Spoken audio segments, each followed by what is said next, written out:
Just imagine for a second that you just won the ultimate once-in-a-lifetime cosmic lottery, Okay. the absolute grand prize. And the payout for this lottery, a completely silent pancreas, air that doesn't poison your lungs, and, the ability to sleep through the night without waking up in a cold sweat. I mean, that sounds like a terrible price. Right. You probably asked for a redraw. Like, I want the money. We are so conditioned to think of wealth as a very specific kind of dashboard. Yeah, exactly. Like a flashing spreadsheet of green arrows pointing up, stock portfolios, square footage, job titles. But today, we're looking at a philosophy that argues you are already a billionaire. A literal billionaire. Yeah, and you are simply too blind, or, maybe just too distracted, to actually realize it. It's such a radical reframing Mhm. because, well, we really like our success to be highly measurable. Right. It gives us this illusion of control, right? You hit a certain number in your bank account, and society basically pins a gold star to your chest. 100%. But when you encounter a perspective that takes that entire spreadsheet Mhm.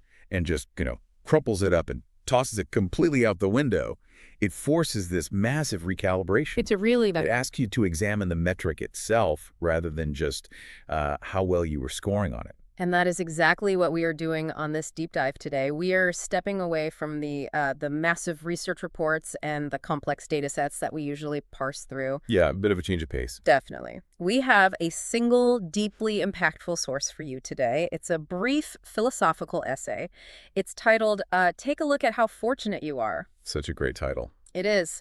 And it was written by Feng in August of 2023, with the translation edited by Kinyu.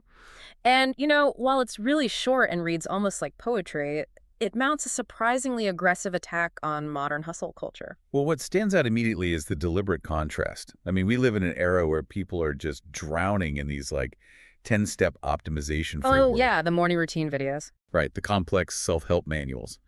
But this text strips all of that away. It totally bypasses the artificial structures we've built and targets the absolute foundational layers of human existence. So let's look at how he defines that foundation, because he starts by entirely redefining the environment we exist in. Right, at the very base level.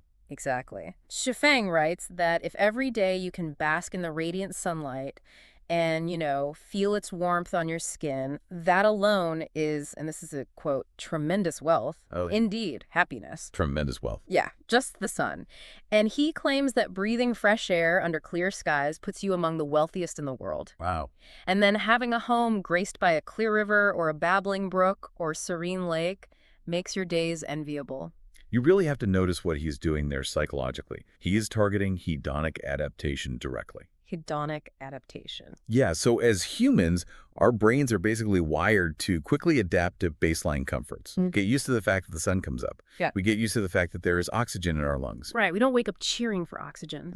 Exactly. Because these things are so consistent, our brains just categorize them as zero value in our daily mental accounting. We only assign value to the variables, the things that are scarce or hard to get. That makes total sense. So Feng is deliberately breaking that cognitive habit. He is taking the constants of nature, the sun, air, water, and elevating them right back to the absolute pinnacle of luxury. I mean, I love that, but let me push back on that a little bit. Sure. Because it sounds beautiful, right? Almost like a mindfulness retreat brochure or something. Yeah, but very zen. Very zen. But my modern cynical brain reads that and thinks, okay, I cannot pay my landlord in fresh air. Right. My mortgage lender doesn't care if I basked in the radiant sunlight today. Like, how does this philosophy actually survive contact with real-world capitalism? Isn't he just using a poetic framing here to, make us feel better about not having money? It's a completely fair critique, Yeah. but I think he is offering a literal reclassification of economic value, not just a comforting poem. Okay, how so? Think about the architecture of modern capitalism you just mentioned. We have built this entire global economy where we trade away our actual life energy, our time, our focus, our literal physical labor to acquire abstract tokens. The spreadsheets. Right. Money, property lines, credit scores, these are entirely human inventions. And we grind ourselves down for, 50 weeks a year in artificial fluorescent lit cubicles just to save enough of these tokens to buy a flight to a tropical destination. Oh, wow. Yeah. And why do we do that? So we can sit by a serene lake and feel the sun on our skin for 7 days out of the year. That is, wait, so we are essentially working ourselves to death to afford a temporary lease on the natural world that we were already born into. Yeah. We are basically paying a middleman for access to the planet. You nailed it. And Zweffing is highlighting the profound absurdity of that exact loop. We often feel destitute because our artificial bank account is low, completely ignoring the sheer biological miracle that we exist within an atmosphere that is perfectly calibrated to sustain our lives. That is wild when you put it like that. The baseline is not zero. The baseline is a staggering abundance of life-sustaining elements. So when he calls you the wealthiest in the world for breathing fresh air, he's demanding that you stop paying that psychological middleman. Okay, so if the external environment is the baseline, what happens when we look at the vessel actually experiencing that environment? Because he organically moves from the weather and the landscape inward directly to our physical bodies. Wait, the next layer. Yeah, he states that having enough food to satisfy your hunger and a sheltered refuge for peaceful sleep makes you blessed by the heavens. Blessed by them. But the metric he uses for this shelter really caught me off guard. He specifies that this shelter allows for, quote, dreams without insomnia. Ah, yeah. That phrasing is the linchpin of his entire argument regarding the body. It completely bridges the physical and the psychological. It really does, because insomnia feels like the defining epidemic of our era, doesn't it? Oh, absolutely. And if we look at the root of it, it's almost always tied to the pursuit of success. I mean, we stay awake staring at the ceiling because our brain is hyper-fixated on these abstract threats. Yeah, like an email. Right. We worry about an email from our boss or a dip in our stock portfolio or missing some arbitrary deadline. We are literally sacrificing our basic biological need for rest to chase these artificial metrics of wealth. And if we look at this through an evolutionary psychology lens, it makes perfect tragic sense. Tragic sense. I like that. Well, it's true.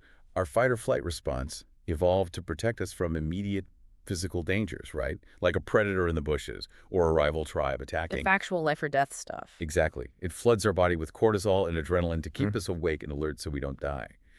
But today, a passive-aggressive Slack message triggers that exact same biological alarm. Oh, man. Yeah, it totally does. The body literally doesn't know the difference between a hungry lion and a late mortgage payment. So when Xu Feng elevates dreams without insomnia to a heavenly blessing, he is recognizing how incredibly rare it is to conquer that modern psychological hijack. Right. To be able to close your eyes and feel safe enough to simply rest. That is a massive triumph over the modern world. And he takes that biological appreciation even further. It's not just about sleep. He goes on to say that possessing well-proportioned facial features, strong and agile limbs, healthy functioning internal organs, and a disease-free body means you are heaven's darling. Heaven's darling. Yeah, and the absolute luckiest person in the world. Again, he is forcing us to confront our blind spots. Yeah. We just view physical normalcy as a given. Like it's the default setting. Right. But normal functioning is actually a precarious, miraculous statistical outcome of genetics and biology. The sheer complexity of your internal organs functioning in perfect silent harmony is staggering. It's the silent machinery of existence. Exactly. We totally take it for granted until it breaks. I mean, you don't spend your Tuesday celebrating your pancreas. No, nobody does. But the second it stops producing insulin, it becomes the only thing that matters in your entire universe. We look for external, noisy validation from society because health is just this silent state. It doesn't send a push notification to your phone saying, hey, your liver is crushing it today. That's brilliant, yeah. We treat the body like a rental vehicle whose only purpose is to transport our anxious brains from one meeting to another. A rental vehicle, wow. But Zweffing is reminding you that maintaining this baseline of health is the true lottery win. If you have limbs that move when you tell them to, and organs that filter toxins without your conscious effort, you've already won the game. Okay, but surviving isn't enough, right? I mean, you can have perfect lungs and live by a pristine lake, but still feel entirely hollow. We see that all the time with people who have every material and physical advantage but are completely miserable. So how does this philosophy solve the crisis of meaning? What makes the mind and the soul actually thrive? This is where the text adds some really vital layers of psychological nuance. Xu Feng doesn't stop at mere survival. He builds a comprehensive architecture for human fulfillment. Okay. He writes that a fortunate soul is one who has a plot of land to cultivate or a pursuit that brings enduring joy. I found that equivalence really interesting. Like, Cultivating a plot of land versus having a pursuit of joy. It suggests that the act of nurturing something, of having agency over a process, is fundamental to human nature. Yes, exactly. Because in our digital world, most of us just move pixels around on a screen all day, you know? We rarely get to see a tangible seed turn into a physical plant as a direct result of our efforts. You've hit on the core psychological necessity there. It's the need for tangible efficacy. Cultivating a plot of land is deeply primal. It grounds the mind because cause and effect are clear. You water the soil, the sprout grows. Right. But by adding or a pursuit that brings enduring joy, Shui Feng acknowledges that, hey, not everyone is cut out to be a farmer. Thank goodness, because I kill every houseplant I touch. Right. So whether you are tending to a garden or writing a novel or mastering some woodworking technique or even building a community project, you are pouring your energy into something that compounds over time. Right. That solitary, deeply focused purpose anchors the individual. Okay, so that anchors the individual. But what about our interactions with others? He states that daily companionship, like having someone to share conversation, meals, work, playful arguments, and laughter with, means you must have had good karma in your past life. Notice how he elevates the seemingly mundane rhythms of a shared life there. Yeah, he really does. He doesn't mention grand romantic gestures or cinematic milestones. He focuses on playful arguments and shared meals. That is the texture of community. It's the daily friction and warmth that reminds us we aren't alone in the universe. Okay, speaking of friction, Yeah. amidst all this serene talk of babbling brooks and shared meals, he throws this massive curveball. Oh, I know what you're going to say. He adds this very specific line. He says, if you have a few opposite-sex confidants throughout your life who can share intimate moments with you, oh my, you are so fortunate. Your life is enviable, stirring envy and jealousy in others. He said stands out. I have to admit, this feels surprisingly spicy for an otherwise very zen philosophical essay. Like, why is this highly specific type of intimacy highlighted as a peak of fortune? It definitely jumps off the page. Uh-huh. But if we analyze it within the context of human emotional architecture, it actually makes complete sense. Really? How? Well, we started with the solitary, right? Mhm. Your body, your personal cultivation. Then we expanded to the communal, your village, your daily banter. But humans also possess a profound craving for dialectical friction and deep, vulnerable intimacy. Okay, I follow. By specifying opposite-sex confidants, he is likely speaking to the value of engaging with perspectives, energies, and experiences that are fundamentally different from your own. So it's the craving to be truly seen by someone who isn't just an echo chamber of your own lived experience. Exactly. He's acknowledging the complex, dynamic nature of human relationships. A polite neighbor is great for community, sure, Huh? but an intimate confidant stirs the soul. Right. It involves a certain gravity, like an electric vulnerability.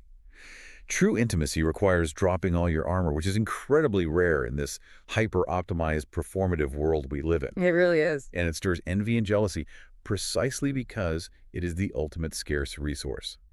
You can leverage your spreadsheet to buy a yacht, but you cannot buy the genuine, undefended spark of an intimate confidant. You cannot buy the spark. Man, okay, so at this point in the text, Zhe Feng has systematically built this incredibly vibrant image of true wealth.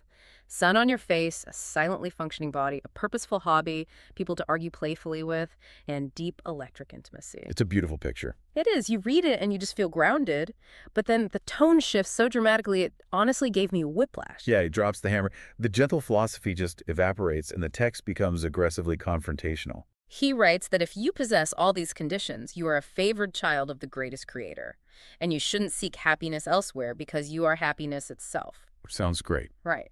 But then comes the warning. He says that if you have all this but remain dissatisfied, if you envy others or aspire to be a success, wanting fame and fortune, it is pure greed. Too agreed. He describes this as being born amidst fortune but failing to recognize it, effectively seeking trouble. And his ultimate conclusion, this mindset shows an ignorance of life and life, and he specifically capitalizes the second life. Yes, that distinction is key. And he says this makes the person a fool, an idiot, a blockhead. It is a deliberate, highly jarring wake-up call. He abandons the poetic imagery entirely. Going from serene, babbling brooks to aggressively calling the listener an idiot and a blockhead just because they want a promotion is wild. It feels unnecessarily harsh. It does feel harsh, but it serves a purpose. I want to decode his specific phrasing here, though. He criticizes the ignorance of lowercase life and uppercase life. So lowercase life is just the biological ticking clock, right? Like heartbeats, digestion, cellular division, just existing as an organism. Exactly. I'm guessing uppercase life requires some level of active conscious participation in the universe, like not just surviving, but actually noticing that you are surviving. You've decoded the central philosophical pivot of the whole essay right there. Lowercase life is the mechanism. It is the vessel we discussed earlier, the lungs, the limbs, the insulin. Right. Uppercase life is the profound, mindful recognition of your existence. It is the realization that feeling the sun on your skin is not just a weather pattern, but a cosmic gift that you get to consciously experience. Okay, but so why resort to calling the reader a blockhead? Like, why the name calling? Because the hypnotic spell that modern society has cast on us is incredibly resilient. That's I mean, the cultural conditioning that constantly whispers, you need more, you aren't enough, you need the title, the fame, the money. That is a multi-trillion-dollar machine playing in our heads 24/7. Oh, absolutely. Gentle poetry is not enough to break that spell. He has to grab the reader by the shoulders and practically shake them. By calling you a fool, he is pointing out the tragic irony of your situation. The irony that we have everything already. Right. You are literally sitting on a gold mine of biological and environmental miracles, yet you are crying in the corner because you don't have a meaningless paper lottery ticket. So if you sacrifice your physical health, your lowercase life, by stressing over fame and fortune, you basically ruin the vessel. Yes. And by constantly looking toward a hypothetical future where you are finally successful, you are completely blind to the present moment, thereby squandering your uppercase life. You lose both. Exactly. You bankrupt your biological reality to chase a societal illusion, Yeah. and you miss the entire point of the human experience in the process. Man, that is a phenomenal synthesis. To recap the journey we've just been on with Xu Feng's essay, he provides an entirely alternative roadmap to understanding our place in the world. A completely new baseline. Yeah. He starts by pulling us outside, forcing us to recognize that the natural world, the sunlight, the clean air, the water, isn't just a backdrop to our lives. It is our primary unearned wealth. He challenges us to overcome that hedonic adaptation. And from there, he asks us to look inward at the biological miracle of our own bodies, to be fiercely grateful for the silent machinery of our organs, and to recognize that simply achieving dreams without insomnia in this anxiety-ridden world is a massive victory. Then he outlines the architecture of meaning, right? The psychological necessity of nurturing a project or a plot of land, the warmth of daily community banter, and the rare electric spark of vulnerable intimacy. All the layers of connection. And finally, he delivers that harsh, necessary warning, recognizing the toxic, foolish trap of chasing artificial metrics of fame and fortune when we already hold the universe's greatest treasures. And, as we wrap up this deep dive, it leaves us with a truly haunting implication to mull over. Oh, what's that? Well, earlier in the text, Suofeng mentions that having the joy of daily companionship means you must have had good karma in your past life. It frames our current, simple joys as the ultimate cosmic reward. Right, the idea that the sunlight and the shared laughter are the payout for past goodness. So let's extrapolate that forward. If our present health, our environment, and our connections are the reward, how does our constant greedy grasping for more affect our future? Oh, wow. If we spend our days aggressively pursuing societal fame, stepping over others for a promotion, and actively ignoring the profound wealth we already possess, are we essentially bankrupting our future karma? That is a chilling thought. Does the very act of trying to be successful by modern artificial standards strip us of the true spiritual wealth we could be carrying forward? In our desperate rush to fill our bank accounts, are we completely emptying our spiritual reserves? Are we bankrupting our souls to fill a spreadsheet? Wow. Think about that the next time you find yourself lying awake at night, sacrificing your sleep for a metric that won't matter in 100 years. It really puts it in perspective. It does. Well, thank you for joining us on this deep dive. Today, your challenge is incredibly simple. Take a look outside, feel the air in your lungs, notice the silent work of your own heartbeat, and recognize just how unimaginably fortunate you are right now. Absolutely. It might be time to completely unplug that old dashboard of success, because it turns out the real metrics of wealth have been shining down on you all along.